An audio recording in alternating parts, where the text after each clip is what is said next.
ഇന്ന് ഞാനിവിടെ ഉണ്ടാക്കാൻ പോകുന്നത് ഈസി ആയിട്ട് ഉണ്ടാക്കാവുന്ന ഒരു ബോയിൽഡ് എഗ് സാൻഡ്വിച്ചാണ്. അപ്പോൾ അതെങ്ങനെയാണ് നോക്കാം. അപ്പോൾ നമ്മുടെ ഈസി ആയിട്ട് ഉണ്ടാക്കാവുന്ന ബോയിൽഡ് എഗ് സാൻഡ്വിച്ചിന് വേണ്ടിയിട്ട് ഞാനിവിടെ 2 മുട്ട പുഴുങ്ങി വെച്ചിട്ടുണ്ട്. ഇനി അതിനൊന്ന് ഞാൻ കട്ട് ചെയ്തെടുക്കുകയാണ്.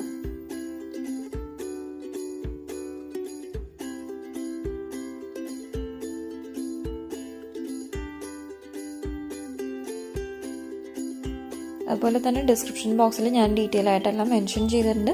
നിങ്ങൾക്ക് അവിടെ ചെക്ക് ചെയ്യാവുന്നതാണ്.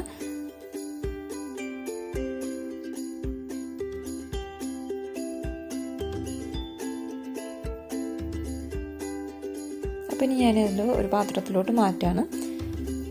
ഇനി ഞാനതിലോട്ട് കുറച്ച് ഉപ്പിട്ട് കൊടുക്കുകയാണ്. അതിനുശേഷം ഇതിലോട്ട് കുറച്ച് കുരുമുളക് പൊടിയും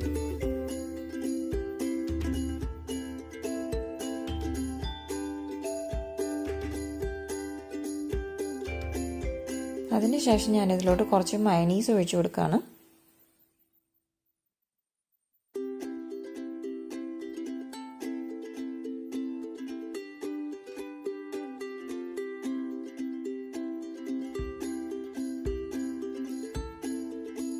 അതിനുശേഷം ഞാനിവിടെ കുറച്ച് കെച്ചപ്പ് ഒഴിച്ചു കൊടുക്കുകയാണ്.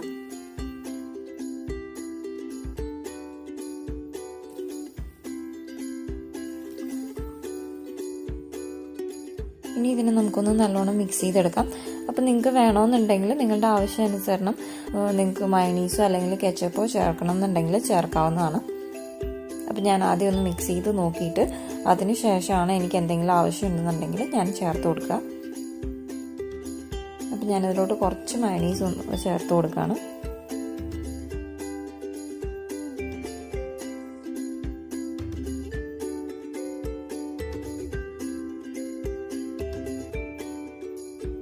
നിങ്ങളെല്ലാവരും ഇത് ട്രൈ ചെയ്ത് നോക്കുക. ഇത് വളരെ എളുപ്പത്തിൽ നമുക്ക് വീട്ടിലുണ്ടാക്കിയെടുക്കാവുന്ന ഒരു റെസിപ്പിയാണ്. ഇനി ഞാനിതിലോട്ട് കുറച്ച് ഒറിഗാനോ ഇട്ട് കൊടുക്കുന്നതാണ്. ഇത് ഓപ്ഷണലാണ്, നിങ്ങൾക്ക് വേണമെന്നുണ്ടെങ്കിൽ ഇട്ട് കൊടുക്കാം. എനിക്ക് ഒറിഗാനോൻ്റെ ഫ്ലേവർ ഇഷ്ടമായതുകൊണ്ട് ഞാൻ ഇട്ട് കൊടുക്കുന്നതാണ്. ഇനി അതിനൊന്ന് നല്ലോണം മിക്സ് ചെയ്തെടുക്കാം. ഇനി നമുക്കിതിനൊരു സൈഡിലോട്ട് മാറ്റാം.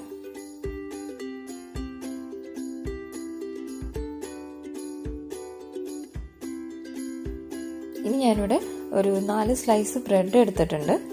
ഞാനിവിടെ സാധാരണ ബ്രെഡാണ് എടുത്തിരിക്കുന്നത്. നിങ്ങൾക്ക് ഈ സെയിം റെസിപ്പി ബ്രൗൺ ബ്രെഡിലും ചെയ്യാവുന്നതാണ്. അപ്പം ഞാൻ ഇതിൻ്റെ മുകളിലോട്ട് വെച്ച് കൊടുക്കുന്നതാണ് ആവശ്യത്തിന്. അതുപോലെ തന്നെ നിങ്ങളിപ്പോൾ കോൾഡ് ആയിട്ടുള്ളതാണ് ഇത് ഇങ്ങനെ തന്നെയാണ് കഴിക്കുന്നതെന്നുണ്ടെങ്കിൽ ജസ്റ്റ് സാൻഡ്വിച്ച് ആക്കിയിട്ട് കഴിക്കുകയാണെന്നുണ്ടെങ്കിൽ നിങ്ങൾക്ക് അരികെല്ലാം കട്ട് ചെയ്ത് കൊടുക്കാം. ഞാൻ പക്ഷെ ജസ്റ്റ് ഇതിനൊന്ന് തവയിലിട്ടൊന്ന് ക്രിസ്പി പോലെ ആക്കുന്നുണ്ട്. എനിക്ക് അങ്ങനെയാണ് ഇഷ്ടം. അതുകൊണ്ട് അപ്പോൾ നിങ്ങൾ അങ്ങനെ ആണെന്നുണ്ടെങ്കിൽ നിങ്ങൾക്ക് സൈഡ് കട്ട് ചെയ്യണം എന്നില്ല.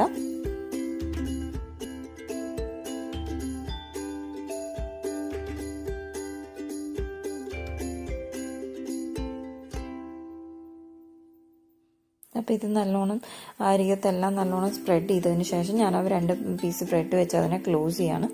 ക്ലോസ് ചെയ്തിട്ട് അതിനൊന്ന് നല്ലോണം പ്രസ് ചെയ്ത് കൊടുക്കുകയാണ്. ഇനി അടുപ്പത്തൊരു തവ വയ്ക്കാം. നമുക്ക് നോൺ സ്റ്റിക്കിൻ്റെ പാൻ ഞാൻ വെച്ചിട്ടുണ്ട്. ഇനി അതൊന്ന് ചൂടാവുമ്പോഴേക്കും നമുക്കതിലോട്ട് കുറച്ച് ബട്ടർ ഇട്ടിട്ടൊന്ന് ഗ്രീസ് ചെയ്തെടുക്കാം. കാരണം ബട്ടർ ഇടുമ്പോൾ എന്താ വെച്ചിട്ടുണ്ടെങ്കിൽ ആ ഒരു ഗോൾഡൻ കളറെല്ലാം കിട്ടും. അപ്പോൾ ആ ഒരു കളറ് മാത്രമല്ല ഒരു ക്രിസ്പിനെസ്സും ഉണ്ടാവും. അപ്പോൾ അതിന് വേണ്ടിയിട്ടാണ്.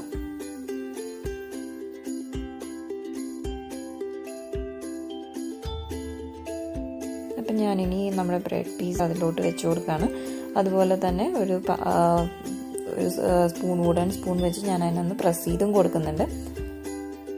ഇനി അതിന് ശേഷം ഞാനിതിൻ്റെ മുകളിൽ സെയിം ബട്ടർ വെച്ചിട്ട് ഞാൻ അതിനൊന്ന് കുറച്ച് ചെയ്ത് കൊടുക്കുന്നതാണ്.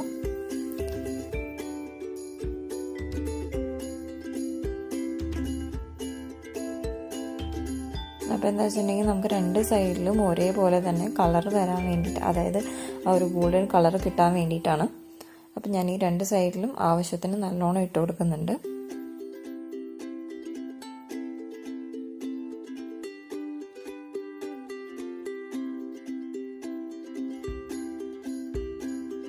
ഇതെല്ലാവരും ട്രൈ ചെയ്ത് നോക്കുക. അതുപോലെ തന്നെ നിങ്ങളുടെ വലിയേറിയ അഭിപ്രായങ്ങൾ കമൻറ്റ് രൂപത്തിൽ തന്നെ അറിയിക്കുക.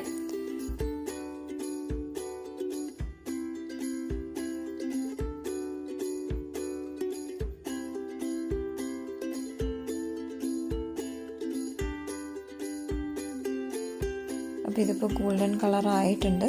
അപ്പം നമുക്കിനി ഇതിനെ ഒരു പ്ലേറ്റിലോട്ട് മാറ്റാം.